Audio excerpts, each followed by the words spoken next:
Geometry Unit 2, Lesson 9.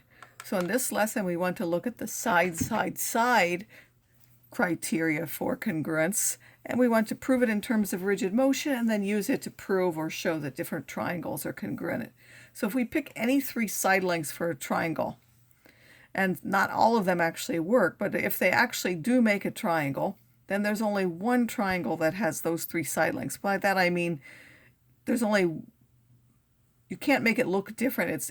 There will be able to be some sequence of rigid motions that will map it. There's only one unique thing that you can have. So side triangle congruence theorem says if three sides of one triangle are congruent to the three sides of another triangle, then the triangles are congruent. We're going to show that by showing that there is a sequence of rigid motions that will map one arm to the other. So here we have two triangles. They're oriented differently. We have that segment AB and segment DE are congruent. Segments AC and DF are congruent, and BC and EF are congruent. And then we want to show that triangle ABC is congruent to triangle DEF. So we know that just like we had before, we can transform this along the vector AD so that the points AD and A and D align, and then we're going to rotate that about the point D so that AB and DE will coincide. We know that the segments coincide because they happen to be the same length, and we know that distance is preserved by rotation.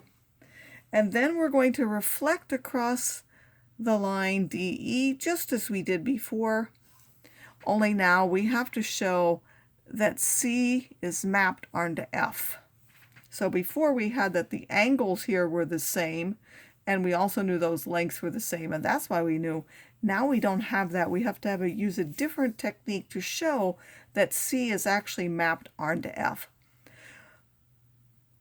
But once we've got them like this before we reflect, we happen to know that whether you call it DC or AC and DF are the same length, and that means that this point D is equidistant from both of those, and therefore the point D lies on the perpendicular bisector of the segment CF. That's by the converse of the perpendicular bisector theorem. We also know that whether you call it EC or BC and EF are also equal, so point E is also on that perpendicular bisector for the same reason, by the converse. So this segment, this line DE, so it says point D, both lie on the perpendicular bisector, and we know that there's a unique line through any 2 points, so that line is ED. ED is the perpendicular bisector of CF.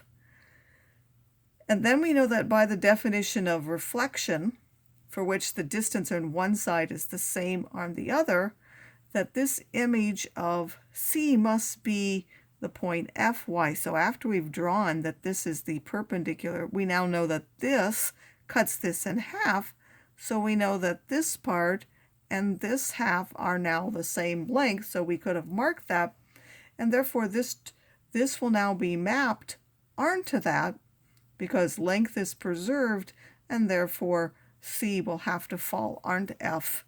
So if we do it, it can be mapped by a translation and then a rotation and a reflection, so there are rigid motions, and therefore the two triangles will be congruent. And just as before, we want to apply that theorem. So in this case, we want to either prove that the two triangles are congruent or explain why they're not. So let's just start off with, we have sides marked, all the sides. We want to show that all the sides are congruent. We have side AC is congruent to side DF. We have side AB, which is the 1.7 meters, is congruent to side DE. And we have side that BC is congruent to side EF.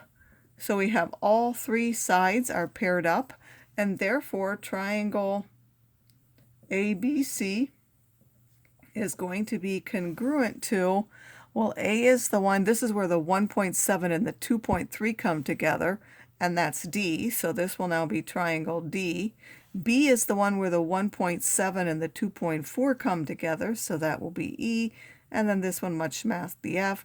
Those are congruent by the side triangle congruence theorem. Again, we have all three sides are matching, and therefore we have shown that there is a rigid motion and they will be congruent to each other. The second example says find the value of x for which we can show the triangles are congruent. So what do we need to do?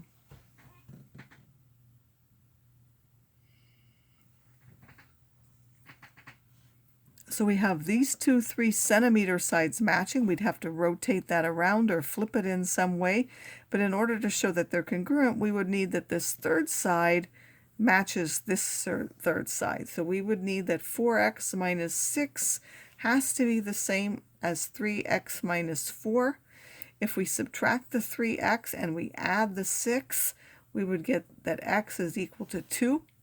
So that is the value, and in fact, if we put 2 in there, we would get that this is 6 minus 4, this is 2 centimeters, and this is 8 minus 6, that's also 2 centimeters, and that's what would make that now be 3, 3, 2. Those would be 3, 3, 2 triangles, and now those would be congruent.